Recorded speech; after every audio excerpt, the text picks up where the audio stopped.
Bismillahirrahmanirrahim. Assalamualaikum warahmatullahi wabarakatuh. Perkenalkan, nama saya Andi Nurul Aziz Ahmad dari kelas 6A jurusan Pendidikan Bahasa dan Sastra Indonesia.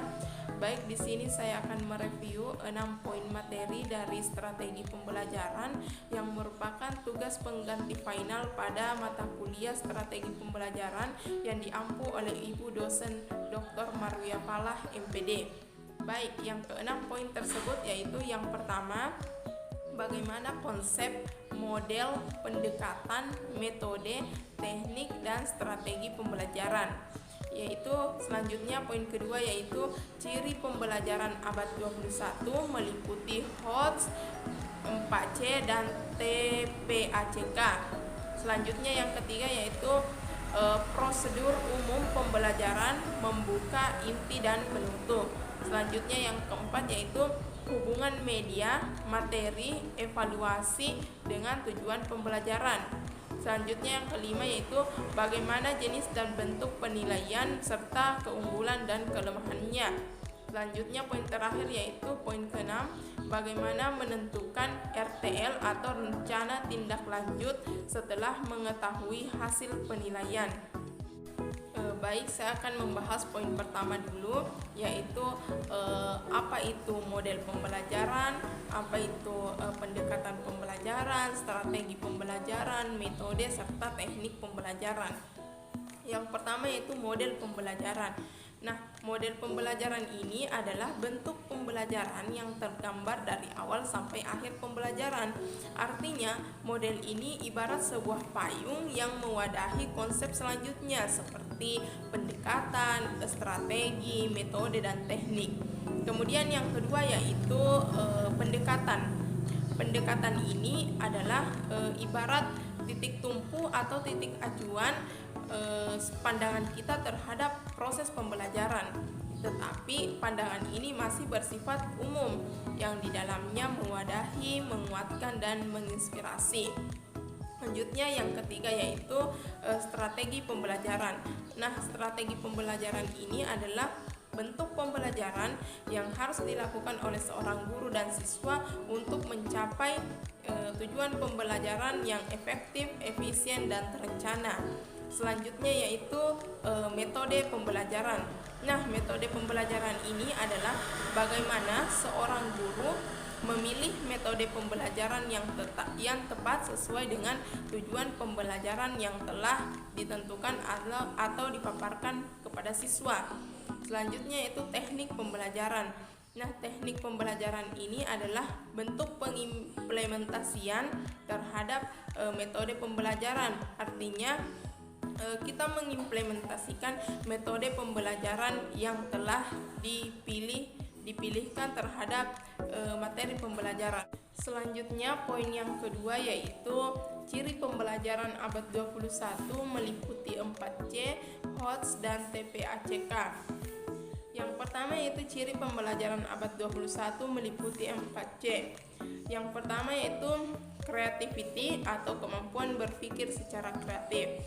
Artinya, bukan hanya siswa dituntut untuk mampu merangkai kata-kata, tetapi berpikir secara kreatif ini artinya berpikir secara outside the box, artinya berpikir tanpa diikat dengan aturan yang sifatnya mengikat. Artinya berpikir secara terbuka, berpikir secara bebas, berpikir secara terbuka dan berpikir secara bebas untuk melihat berbagai masalah atau berbagai permasalahan dari segi sisi manapun. Yang kedua yaitu collaboration atau kemampuan dalam berkolaborasi. Seorang siswa dituntut untuk memiliki kemampuan bekerja sama, baik bekerja sama dengan satu orang ataupun beberapa orang dalam suatu kelompok untuk mencapai tujuan pembelajaran yang telah ditetapkan dalam kelompok tersebut. Selanjutnya yaitu communication. Apa itu communication? Communication adalah kemampuan untuk berkomunikasi. Seorang siswa dituntut untuk berkomunikasi, menyampaikan pendapat, menyampaikan ide dan gagasannya secara tepat, secara cepat, dan secara sistematis sesuai dengan pembelajaran. Selanjutnya yaitu yang keempat yaitu critical thinking and problem solving. Critical thinking artinya berpikir secara kritis, berpikir secara ilmiah, dan problem solving yaitu keluar dari suatu permasalahan. Jadi critical thinking and problem solving ini adalah mampu berpikir secara kritis dan mampu keluar dari sebuah permasalahan. Selanjutnya yaitu ciri pembelajaran abad ke-21 yang kedua yaitu HOTS, Higher Order Thinking Skill. Artinya keterampilan berpikir secara tinggi atau tingkat tinggi.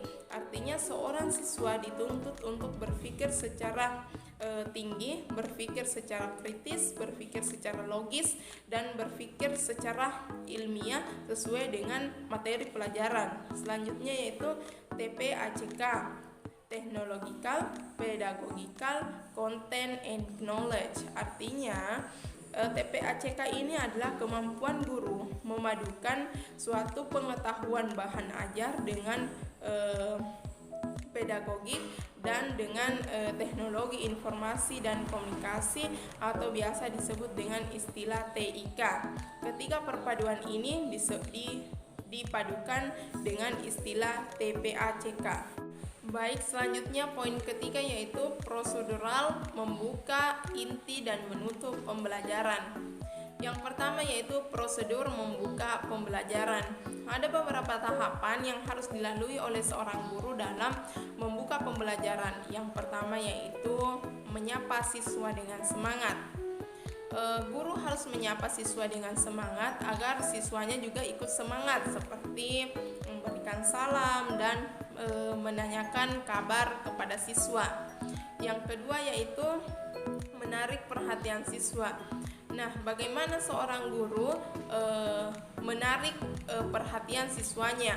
Siswa menarik terhadap materi pembelajaran yang akan dilaksanakan, yaitu dimulai dari gurunya dulu, yaitu guru harus berpakaian yang sopan, guru harus berpakaian yang rapi. Selanjutnya yaitu menggunakan alat peraga, dan dengan menggunakan alat peraga ini siswa akan lebih tertarik dengan pelajaran yang akan disampaikan. Selanjutnya yaitu memberikan motivasi kepada siswa. Nah, dengan memberikan motivasi kepada siswa seperti kata-kata yang positif, kata-kata penyemangat, kata-kata bijak, maka hal tersebut akan mendorong atau mendukung siswa agar lebih semangat dalam melakukan proses belajar mengajar. Selanjutnya yaitu melakukan apersepsi. Apersepsi yaitu mengaitkan pembelajaran yang lalu dengan pembelajaran yang akan dilaksanakan pada pertemuan itu. Selanjutnya yang terakhir yaitu menyampaikan tujuan pembelajaran. Sebelum kita masuk pada inti, seharusnya seorang guru dulu menyampaikan tujuan pembelajaran yang harus dicapai pada pertemuan tersebut. Yang kedua yaitu prosedural inti. Ada 3 prosedural dalam inti, yaitu yang pertama yaitu mengeksplorasi, yaitu bagaimana seorang guru memberikan pemahaman yang baru kepada siswanya atau memberikan materi baru kepada siswanya. Yang kedua yaitu eksplorasi. Eksplorasi yaitu guru melibatkan siswa secara aktif dalam pembelajaran tersebut, kemudian guru melibatkan siswa secara aktif dalam memecahkan masalah, kemudian mengaitkan pembelajaran tersebut dengan lingkungan yang ada di sekitar siswa. Selanjutnya tahap yang terakhir yaitu memberikan penanaman sikap dan penanaman karakter terhadap siswa, yaitu menanamkan kepada siswa agar materi yang telah didapatkan tersebut dimanfaatkan di dalam lingkungan sehari-hari dan merubah sikap dan perilaku siswa dalam kehidupan sehari-hari. Selanjutnya yaitu prosedural yang terakhir yaitu prosedural penutup pembelajaran. Yaitu yang pertama yaitu meninjau kembali. Meninjau kembali ini seperti membuat ringkasan, membuat rangkuman, artinya merangkum materi yang telah dijelaskan. Siswa diminta untuk merangkum materi yang telah dijelaskan, atau guru memberikan arahan kepada siswa agar meringkas materi yang telah dijelaskan. Yang kedua yaitu memberikan evaluasi. Evaluasi ini bisa seperti memberikan tugas tertulis kepada siswa untuk menjawab pertanyaan. Yang kedua yaitu atau bisa menanya-nanya langsung siswa berkaitan dengan materi yang telah dijelaskan tadi. Dan selanjutnya yang ketiga yaitu memberikan dorongan sosial, yaitu memberikan kata-kata yang positif, menguatkan siswa agar kemampuan dan bakatnya itu, kemudian memberikan kata penyemangat dan tidak menjatuhkan siswa terhadap kesalahan yang telah ia lakukan, tetapi dia mendorong siswa terhadap apa yang telah dia capai, apa yang telah ia lakukan. Baik, selanjutnya poin ketiga yaitu prosedural, membuka, inti, dan menutup pembelajaran. Yang pertama yaitu prosedur membuka pembelajaran. Ada beberapa tahapan yang harus dilalui oleh seorang guru dalam membuka pembelajaran. Yang pertama yaitu menyapa siswa dengan semangat. Guru harus menyapa siswa dengan semangat agar siswanya juga ikut semangat, seperti memberikan salam dan menanyakan kabar kepada siswa. Yang kedua yaitu menarik perhatian siswa. Nah, bagaimana seorang guru menarik perhatian siswanya? Siswa menarik terhadap materi pembelajaran yang akan dilaksanakan, yaitu dimulai dari gurunya dulu, yaitu guru harus berpakaian yang sopan, guru harus berpakaian yang rapi. Selanjutnya yaitu menggunakan alat peraga, dan dengan menggunakan alat peraga ini siswa akan lebih tertarik dengan pelajaran yang akan disampaikan. Selanjutnya yaitu memberikan motivasi kepada siswa. Nah, dengan memberikan motivasi kepada siswa seperti kata-kata yang positif, kata-kata penyemangat, kata-kata bijak, maka hal tersebut akan mendorong atau mendukung siswa agar lebih semangat dalam melakukan proses belajar mengajar. Selanjutnya yaitu melakukan apersepsi. Apersepsi yaitu mengaitkan pembelajaran yang lalu dengan pembelajaran yang akan dilaksanakan pada pertemuan itu. Selanjutnya yang terakhir yaitu menyampaikan tujuan pembelajaran. Sebelum kita masuk pada inti, seharusnya seorang guru dulu menyampaikan tujuan pembelajaran yang harus dicapai pada pertemuan tersebut. Yang kedua yaitu prosedural inti. Ada 3 prosedural dalam inti, yaitu yang pertama yaitu mengeksplorasi, yaitu bagaimana seorang guru memberikan pemahaman yang baru kepada siswanya atau memberikan materi baru kepada siswanya. Yang kedua yaitu eksplorasi. Eksplorasi yaitu guru melibatkan siswa secara aktif dalam pembelajaran tersebut, kemudian guru melibatkan siswa secara aktif dalam memecahkan masalah, kemudian mengaitkan pembelajaran tersebut dengan lingkungan yang ada di sekitar siswa. Selanjutnya tahap yang terakhir yaitu memberikan penanaman sikap dan penanaman karakter terhadap siswa, yaitu menanamkan kepada siswa agar materi yang telah didapatkan tersebut dimanfaatkan di dalam lingkungan sehari-hari dan merubah sikap dan perilaku siswa dalam kehidupan sehari-hari. Selanjutnya yaitu prosedural yang terakhir yaitu prosedural penutup pembelajaran. Yaitu yang pertama yaitu meninjau kembali. Meninjau kembali ini seperti membuat ringkasan, membuat rangkuman, artinya merangkum materi yang telah dijelaskan. Siswa diminta untuk merangkum materi yang telah dijelaskan, atau guru memberikan arahan kepada siswa agar meringkas materi yang telah dijelaskan. Yang kedua yaitu memberikan evaluasi. Evaluasi ini bisa seperti memberikan tugas tertulis kepada siswa untuk menjawab pertanyaan. Yang kedua yaitu atau bisa menanya-nanya langsung siswa berkaitan dengan materi yang telah dijelaskan tadi. Dan selanjutnya yang ketiga yaitu memberikan dorongan sosial, yaitu memberikan kata-kata yang positif, menguatkan siswa agar kemampuan dan bakatnya itu, kemudian memberikan kata penyemangat dan tidak menjatuhkan siswa terhadap kesalahan yang telah ia lakukan, tetapi dia mendorong siswa terhadap apa yang telah dia capai, apa yang telah ia lakukan. Baik, yang kelima yaitu jenis dan bentuk penilaian beserta keunggulan dan kelemahannya. Nah, kita ketahui bahwa jenis penilaian dalam pembelajaran itu ada 3, yaitu yang pertama penilaian sikap, yang kedua penilaian pengetahuan, dan yang ketiga penilaian keterampilan. Nah, masing-masing penilaian tersebut terdapat berbagai macam aspek yang dinilai atau bentuk-bentuk penilaiannya. Yang pertama yaitu penilaian sikap.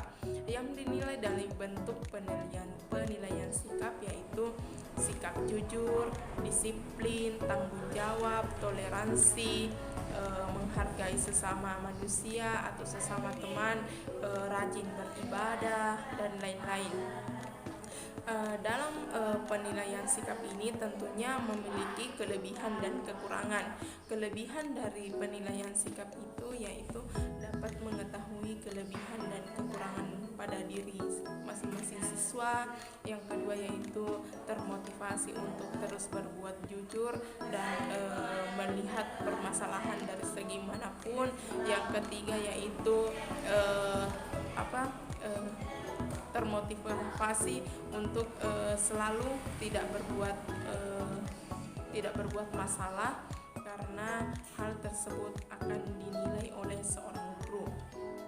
Selanjutnya yaitu kekurangan dari penilaian sikap, yaitu membutuhkan waktu yang lama, karena seorang guru harus betul-betul melihat sikap dari setiap siswanya.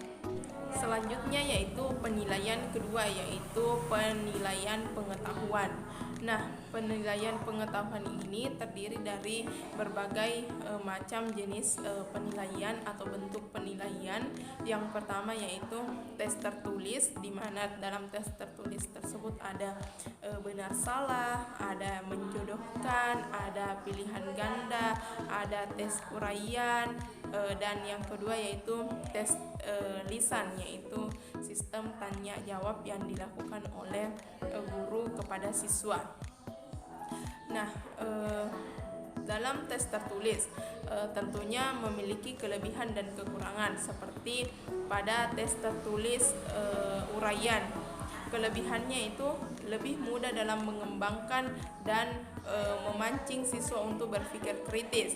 Sedangkan kelemahannya yaitu cakupan materi yang ditanyakan terbatas dan membutuhkan waktu yang relatif lama dalam mengoreksi jawaban, serta memiliki unsur subjektivitas dalam penilaian yang sulit dihindari. Sedangkan kelebihan dan kekurangan pada pilihan ganda yaitu kelebihannya itu memiliki objektivitas yang tinggi. Yang kedua yaitu dapat melingkupi materi yang telah dipelajari siswa. Yang kedua yaitu mudah dalam proses pemeriksaannya. Kekurangannya yaitu memerlukan kecermatan dalam menyusun soal. Yang kedua, lemah dalam melatih siswa untuk berpikir kritis. Dan yang selanjutnya yaitu kelebihan dan kekurangan pada tes lisan. Yang pertama, kelebihannya itu dapat menilai kemampuan dan tingkat pengetahuan yang dimiliki siswa serta dapat dinilai kejujurannya karena dilakukan secara langsung. Yang kedua yaitu hasil tes dapat dilakukan atau diketahui oleh siswa secara langsung atau langsung dilihat hasilnya. Yang ketiga yaitu siswa dapat langsung memahami materi sebab dapat menanyakan langsung kejelasan itu kepada guru yang bersangkutan. Sedangkan kelemahannya yaitu waktu pelaksanaannya yaitu relatif lama. Baik, jenis penilaian yang ketiga yaitu penilaian keterampilan. Penilaian keterampilan ini terdiri dari 3 bentuk penilaian. Yang pertama yaitu penilaian praktik, yang kedua penilaian proyek, dan yang ketiga penilaian portofolio. Yang pertama yaitu penilaian praktik. Nah, dalam penilaian praktik ini tentunya memiliki kelebihan dan kekurangan. Kelebihannya yaitu siswa dapat menampilkan kreativitasnya di hadapan orang lain, dan yang kedua yaitu kelemahannya yaitu membutuhkan waktu yang relatif lama jika jumlah siswa yang banyak.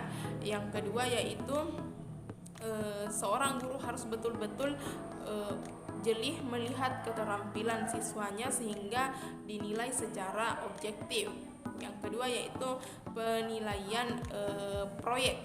Nah, kelebihan dari penilaian proyek ini adalah siswa memiliki kemampuan untuk bekerja sama terhadap orang lain dalam suatu kelompok, dan kelemahannya yaitu membutuhkan waktu yang relatif lama. Dan yang ketiga yaitu penilaian portofolio. Nah, tentunya juga memiliki kelebihan dan kekurangan. Kelebihannya itu dapat menilai kemampuan siswa secara menyeluruh, sedangkan kelemahannya itu memerlukan waktu dan kerja keras dan memerlukan perubahan cara pandang serta perubahan gaya belajar. Selanjutnya, poin yang terakhir yaitu poin yang keenam, yaitu bagaimana menentukan rencana tindak lanjut setelah mengetahui hasil penilaian. Nah, cara menentukan rencana tindak lanjut setelah mengetahui hasil penilaian yaitu dilakukan dengan cara program remedial dan program pengayaan. Program remedial ini diperuntukkan kepada siswa yang nilainya tidak mencapai KKM atau bisa dikatakan tidak lulus sehingga dilakukan program remedial. Sedangkan program pengayaan ini diperuntukkan kepada siswa yang nilainya melampaui KKM dan biasanya hanya dilakukan sebanyak 1 kali. Demikianlah pemaparan review pembelajaran pada mata kuliah strategi pembelajaran dari saya. Lebih dan kurangnya saya mohon maaf. Wassalamualaikum warahmatullahi wabarakatuh.